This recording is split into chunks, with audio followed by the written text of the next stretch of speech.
3, a exaltação de Cristo tem um aspecto dele ter se assentado ao lado de Deus Pai. Isso nos mostra algumas coisas. O fato do Filho de Deus ter se assentado ao lado do Pai nos mostra o seu sacerdócio. Eu quero dividir esse sacerdócio em 3 aspectos. Primeiro, o sacerdócio de Cristo nos fala da sua mediação, nos fala também da sua intercessão, nos fala também da sua advocacia. Nós vamos passar por cada um deles. Mas veja que na Bíblia não foram apenas poucos homens que viram esse Deus Todo-Poderoso assentado num alto e sublime trono. Nós vemos o primeiro mártir da igreja, Estevão, quando estava sendo apedrejado, ele olhou para os céus, contemplou a glória de Deus Pai, e o Filho de Deus ao lado do Pai glorificado, em maneira que quando ele recebia pedradas, mas da glória de Deus ele via. Eu tenho uma palavra para você. Às vezes as pedradas podem vir, às vezes as pedradas podem serem arremessadas, mas se você tem uma visão de Deus correta, quanto mais pedrada você leva, mais da glória dele você vê. Oh, glória a Deus! Bendito seja o Senhor. Você se depara de tanta gente torcendo para você não dar certo, torcendo para você cair, torcendo, jogando pedrada, arremessando coisa. Se você tem uma visão correta da glória e do reino de Deus, irmão, quanto mais pedrada, quanto mais perseguição, quanto mais ataque, mais o céu se abre sobre você, mais a glória de Deus você vê, mais você desfruta dessa glória. Levanta as mãos para cima, deixa eu liberar uma palavra em nome do Senhor Jesus. Cada pedrada que for arremessada, que Deus transforme em glória para o nome de Cristo em sua vida. Cada pedrada que você receber, que você possa ver da glória de Deus ainda mais sobre você, sobre a sua casa, sobre a sua vida. Pedrada. O cristianismo está difícil hoje, James, porque você não vê no espiritismo as pessoas falando de espírita. Você não vê no budismo os budistas falando de budista. O cristianismo é a única religião que o crente fala do crente. É ou não é? Nós precisamos avaliar, porque se há um espírito maduro dentro de nós, senhores, cada um de nós vamos torcer pelo crescimento espiritual do nosso irmão. Se há um espírito maduro dentro do nosso ser, nós nos alegramos por aquele que é abençoado ao nosso redor. Se há um espírito belo, cristocêntrico em nós, a gente fica contente pelo irmão que está crescendo, pelo irmão que está sendo alcançado, porque a gente está desfrutando desse amor, dessa vida, desse exemplo de Cristo. Eu me lembro que quando eu falo sobre exemplo e conduta, se a gente carrega o nome de Jesus, irmão, no mínimo a gente tem que procurar carregar o seu exemplo, de maneira que, eu me lembro da passagem da história que Alexandre o grande conquistador, uma vez estava fazendo uma vistoria em seu exército, e então, diante do seu exército, ele encontrou um soldado covarde. Ele olhou para aquele soldado e disse assim: qual é o seu nome? Aí ele disse: meu nome é Alexandre, o mesmo nome dele, que era um imperador cheio de coragem. Disse assim: como você se chama igual ao meu nome? Sim, meu nome é Alexandre. Ele disse assim: ou você muda de nome, ou muda de conduta. Semelhantemente, a vida cristã é essa. Se você carrega o nome de Cristo, busque carregar também o seu exemplo. Se nós carregamos o nome de cristãos, busque carregar o seu exemplo. Vou fazer uma pergunta aqui e talvez seja uma pegadinha. Quem é cristão aqui? Levanta as mãos para cima aí. Meu Deus, tem alguém seguro? Quem é cristão aí? Levanta a mão para cima. Está todo mundo seguro, né? Minha pergunta é: quem disse para você que você é cristão? Agora, Josivaldo, lá no livro de Atos dos Apóstolos, pastor, não foram os discípulos que se autodenominaram cristão, foram as pessoas que chamaram ele de cristão, porque eles pareciam com Cristo. O que determina muitas das vezes se somos cristãos ou não é que a gente fala da gente mesmo, é o que os outros falam.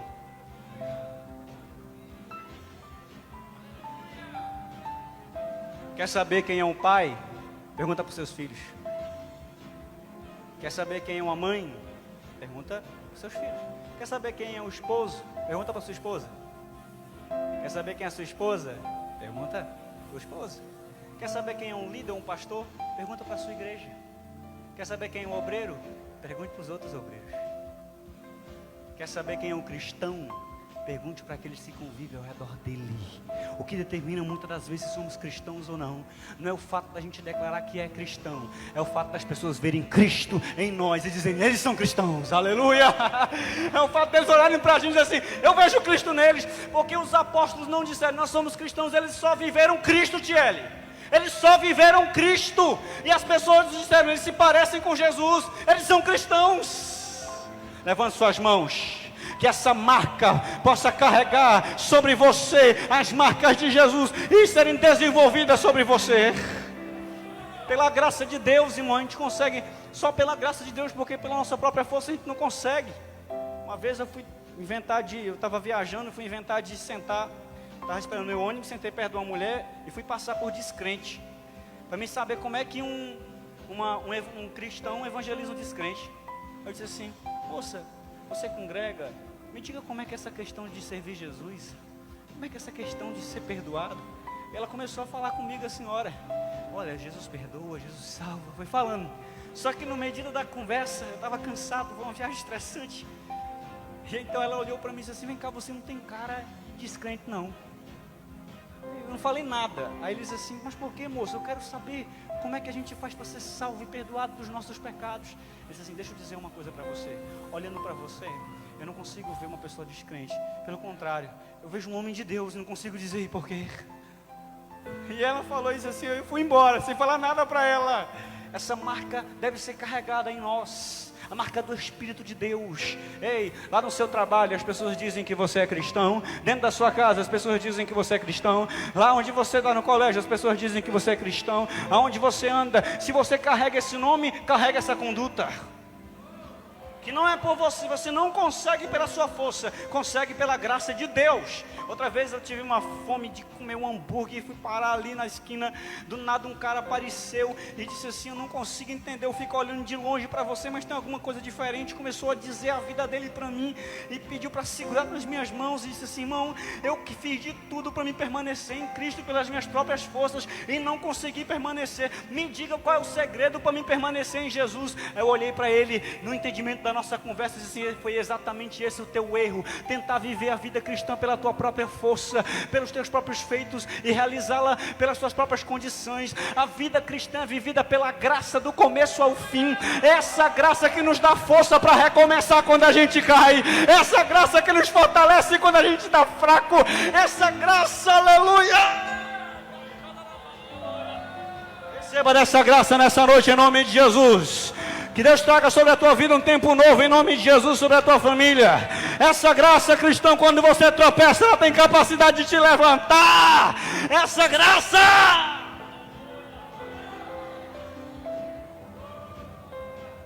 Oh, Jesus. Isaías viu ele no trono, João viu ele no trono, Jesus reina. Esse fato dele estar lá sentado mostra que ele domina, que ele governa.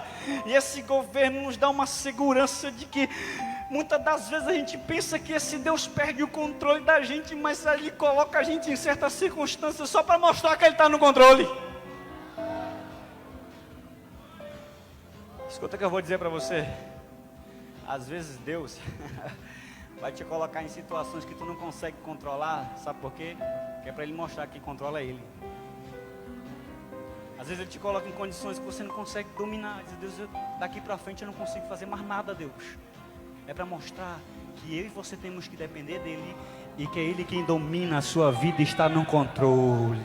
Você pode olhar para alguém e dizer assim, ei, irmão, alegra teu coração. Essa situação, Deus está no controle. Meu Deus do céu, Ele está no controle, Senhor. Oh, glória a Deus. Dá até para dar uns pulinhos. Eu pensei que não dava por causa do pescoço, mas dá. Deixa eu dizer para a gente que está acompanhando a gente aí agora, Deus está no controle dessa sua situação. Levante a cabeça, dependa de Deus, confie nele, olhe para cima. Deus está no trono ainda, Ele é exaltado, Ele é soberano, Ele domina. Vamos lá, vamos lá, vamos lá. Oh. Vamos lá. O fato de Cristo estar sentado no trono, que demonstrando a sua exaltação, nos mostra a sua mediação. O que é que significa isso, Manuel? Significa que o mesmo Cristo que está sentado no trono é o mesmo que é o nosso mediador entre nós e esse trono da graça. É o mesmo que nos dá condução até Ele. É o mesmo que abriu o caminho para que cada um que está aqui nessa noite possa chegar-se livremente a Deus. Irmão, não pense que você tem que ficar sem jeito de se achegar a Deus e apresentar suas fraquezas. Não pense que você tem que ficar sem jeito de se achegar a Deus e apresentar suas dores. Jesus já abriu o caminho, você tem livre acesso a Ele. Você pode se achegar a Ele com confiança, pelo sangue da nova aliança, e apresentar suas dores, suas fraquezas, suas condições. Às vezes a gente cai em certas circunstâncias que a gente pensa que Deus não quer receber a gente. O pecado causa vergonha. Foi o que aconteceu com Adão. Só que é melhor você se esconder em Deus do que se esconder de Deus. Aqueles que buscam se esconder de Deus vão destruindo a sua vida cada vez mais. Mas quem procura se esconder em Deus, desfrutam de restauração constante, renovo real, vida e fortaleza diária. O fato de ele estar sentado no trono, presbítero, significa que Ele intercede por cada um de nós. Sabe por que Deus ouve a sua oração? Porque Ele ouve a de Cristo. O fato da gente entender, Tiele, de que existe uma promessa de que Deus vai ouvir a gente, já vale a pena orar uma vida toda. Não é isso, Demari? Existe uma promessa, Ele diz assim: aquele que pedir, recebe. Aquele que bater, a porta se abre. Aquele que buscar, encontra. Deus prometeu ouvir você quando você orar de todo o coração. Isso já vale a pena orar. Irmão Léo, existem orações minhas que parecem demorar em serem respondidas. Levante as mãos assim para cima. Deus prometeu ouvir cada oração que procede do teu coração. Existem aquelas que serão respondidas amanhã. Existem aquelas que serão respondidas no decorrer do caminho. Existem aquelas que serão respondidas lá na frente. Mas Deus prometeu te ouvir por causa de Cristo que intercede por você. Cada oração. Não, irmã, mamãe, não deixe de orar pelo seu filho. Papai, não deixe de orar pelos seus filhos. Filhos, não deixem de orar pelos seus pais desviados. Amigo, não deixe de orar por alguém. Um Deus que prometeu ouvir, uma hora a resposta vai chegar. Uma hora essa resposta está chegando aí para você. Eu já estou vendo pessoas recebendo aqui nessa noite. Levante as mãos. Talvez a resposta comece logo quando acabar esse culto. Você chegue na sua casa e Deus esteja operando lá. Sua intercessão nos mostra que Ele nos sustenta porque intercede por nós. Mantenha a sua obra em nós. O fato dele também estar sentado nos mostra a sua advocacia. O que é advocacia? Ele é nosso advogado, nossa defesa, aquele que nos justifica, nos inocenta quando nos lançamos diante da sua graça. Justificação essa que nos dá a sua amizade de volta, o seu companheirismo. Justificação essa que nos torna inocentes diante das acusações de Satanás. Justificação essa que nos entroniza no trono de Deus, de maneira que ninguém pode arrancar mais a gente de lá.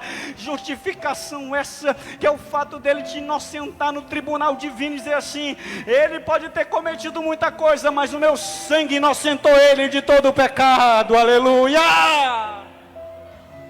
Quantos tem, irmãos? O Cristo da Bíblia é um Cristo por nós, não um Cristo contra nós. Esse Cristo, Ele sente conosco, Ele não sente contra nós. A natureza humana foi o fato dele absorver as nossas dores. O Cristo da Bíblia é um Deus que é conosco. E a Bíblia diz: se Deus é por nós, quem será contra? Se Deus é por nós, quem será contra? Se você se lançar em Deus nessa noite, Ele será por você. E não adianta Satanás se levantar, não adianta as dificuldades se levantarem. Existe um Deus que é por você e trabalha em sua vida todos os dias. Se lance diante dEle. Irmãos, esse negócio de que Jesus está sentado no trono mostra que Ele é Deus. Eu entrevistei no programa, Edson, um cara que ele dizia que era meio ateu. Eu não sei se existe isso, né? Meio ateu. O cara é ateu ou não é? Só sei que ele acreditava que Jesus acreditava em Deus Pai, mas não cria que Jesus era Deus. Ele cria que Jesus era só homem, presbítero. Ele falava assim, não, Deus existe, Deus é Deus. Só que Jesus ser Deus, como é que Jesus pode ser Deus? Ele era um homem, ele era um bom profeta, meu tio. Ele era um mestre, mas ser Deus, um ser humano, não creio nisso. Até que ele participou de um retiro em uma das igrejas aqui na cidade, um retiro espiritual. E lá ele disse assim, Jesus, se o Senhor é Deus, todo mundo estava orando na hora, fala para mim se o Senhor é Deus, prova. Homem afrontoso, né? Mas eu acho que às vezes Deus gosta desses desafios. Acho que Deus às vezes gosta desses desafios quando saem de coração. E ele queria saber se Jesus era Deus. Ele disse, a partir daquele momento, os olhos dele fecharam. Ele não conseguiu mais abrir os olhos. Ele só viu um caminho que se abriu em sua direção. Ao redor estava escuro. E ao lado dele um ser de branco. Olhou para ele e mostrou um caminho e disse assim, vamos, me siga. Na decorrência que aquele senhor ia seguindo aquele ser na sua visão. Os amigos que estavam ao lado diziam que ele não conseguia abrir os olhos, apenas fechado. Ele foi chegando perto de um monte, aquele ser que estava do seu lado disse assim, esse monte se chama Calvário, se chama Gólgota. E quando ele se achegou lá, aquele homem na sua visão viu um ser pregado em uma cruz. E aquele ser estava com o rosto para cima. Quando aquele ser que estava na cruz colocou o seu rosto em direção a ele, ele disse que veio um banho de sangue daquilo e lavou ele completamente, banhando ele, uma chuva de sangue sobre ele. Então ele caiu de joelhos no chão e disse assim, em seu espírito ele recebeu a convicção, agora eu sei que tu és Deus, Jesus, porque só Deus perdoa pecados, só Deus redime o homem das suas iniquidades. Agora eu sei que tu és Deus, porque só este sangue pode redimir o ser humano pecador. Aleluia! Oh meu Deus, levante as mãos, levante as mãos.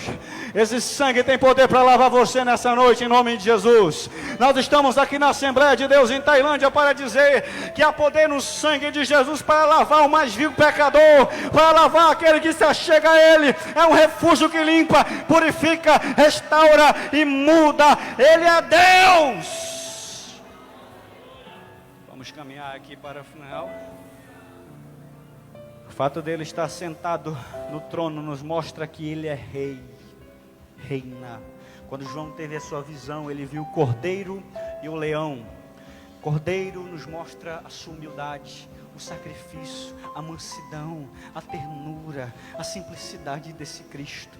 Quando fala de leão, mostra a sua força, a sua realeza, a sua conquista, o seu brado, a sua grandeza, a sua majestade. Ele é o leão e também é o cordeiro que está sentado nesse trono. Ele reina, ele domina, aleluia.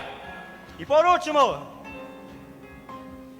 a exaltação de Jesus passa por sua ressurreição, passa por sua ascensão, passa pelo fato de ele estar sentado ao lado de Deus Pai, e vai ser completa de maneira contínua quando Cristo voltar para buscar a sua igreja.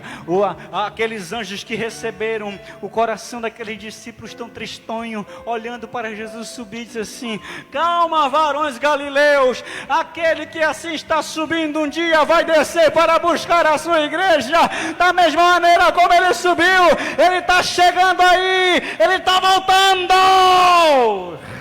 Estamos vendo, aleluia, os sinais da sua volta, sinais reais. Se você colocar um jornal do lado das suas mãos e a Bíblia de outro lado, você vê que ambas as coisas concordam-se entre si. Os jornais estão confirmando: Cristo está perto. Você já leu o livro de Apocalipse? Quem já leu o livro de Apocalipse aqui todo? O cristão não sente medo quando lê o livro de Apocalipse, ele tem esperança. Por que o cristão não sente medo quando lê o livro de Apocalipse, senhores? Porque lá no final de Apocalipse está escrito que tudo vai ficar bem para a noiva de Cristo, apesar das circunstâncias, que tudo vai melhorar e vai ficar bem, novos céus e nova terra, onde acontecer. Quando você olha aquilo, você se enche de esperança, porque Jesus está voltando. Os sinais, irmãos, a volta de Jesus vai trazer também juízo sobre a terra. A volta de Jesus vai acabar com as injustiças. Nós estamos vivendo um período desse vírus mundial que está aí, o coronavírus, coronavírus.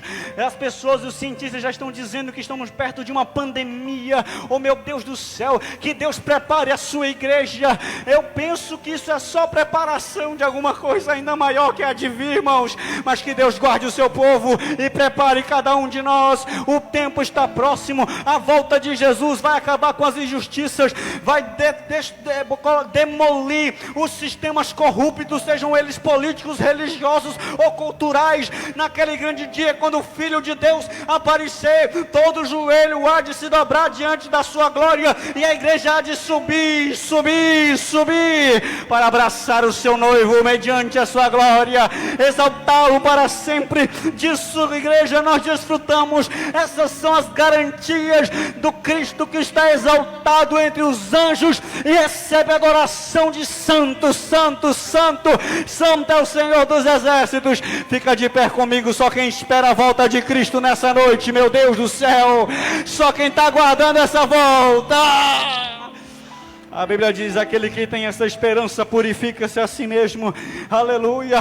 A volta de Cristo vai colocar por terra as injustiças, as maldades, as coisas ocultas, escondidas. Tudo vai ser revelado. Cristo está voltando, irmãos. O que está acontecendo ao nosso redor, desastres, situações catastróficas, mostram que Jesus está tão perto quanto a gente possa pensar. Irmãos, quantos aqui querem estar prontos para a volta de Cristo? Levante as suas mãos. Se você quer estar pronto para a volta de Jesus, o Rei está voltando, Tiele. O Rei está voltando. Coloca aquele hino, Tiele, o Rei está voltando. A igreja que acredita que o Rei está voltando, levante as mãos. Aleluia. Há uma presença de Deus aqui, irmãos. Há uma graça de Deus aqui. Há um banho dessa presença real em nosso ser. Receba nessa noite renovo. Que Deus prepare a igreja para os momentos que estão se achegando aí. Que Deus prepare o seu povo. Cristo está voltando. É notícia em toda parte. Jesus o que, irmãos? Vamos lá. O Rei está voltando.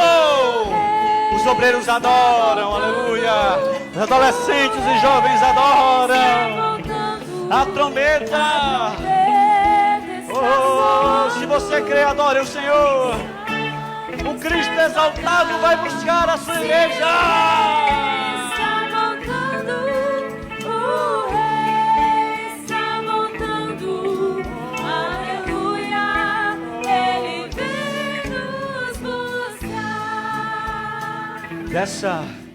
Glória a Deus, o Rei está voltando. Prepare-se para encontrar-se com o teu Deus. Essa é uma verdade absoluta e real, cuja toda a humanidade está caminhando para o seu cumprimento. Então, chegou o tempo de você atender o chamado de Deus para a sua vida, entregar a sua vida para Ele. Você que está distante, reconcilie-se com o seu Deus. Você que ainda não tomou sua decisão, entregue a sua vida para Cristo e o aceite como um único e suficiente Salvador. E viva um novo tempo e o processo de uma nova vida sobre você. Amém? Deus abençoe. Diegão, antes de terminar, tem uma foto aí de um telespectador. Deixa eu ver aqui rapidinho. Uma querida telespectadora pediu para informar. O Francisco Matos, né, evangelista, ele perdeu os seus documentos, tá bom, gente? Então, se você encontrar documentos aí do Francisco Matos, evangelista, tá certo? Tem cartão de crédito, tem identidade, tá bom? Se você encontrar, por favor, entre em contato com a TV, tá certo? E faça essa boa ação de entregar aí os documentos do nosso querido amigo Francisco Matos, tá bom? Nós estamos passando aqui só para deixar informado que você que é cidadão de bem, se tiver encontrado, até mesmo tiver alguma informação, só entrar em contato conosco aqui da TV, tá bom? Minha gente querida, espero que você possa ter sido tocado, abençoado. Vou orar por você aqui agora e concluir o programa. Pai, abençoa cada pessoa, inclusive aqueles que estão se reconciliando, que entenderam que o Senhor está voltando e que agora mesmo estão se entregando a Ti. Que o Senhor traga um novo tempo sobre a vida dessas pessoas, haja cura, libertação. Em nome de Jesus, assim eu oro e te agradeço. Amém e amém. Muito obrigado e até amanhã, se assim Deus nos permitir, em mais um programa Impacto da Fé. Aqui comigo, Leonilson Santos. Fique na paz. Tchau!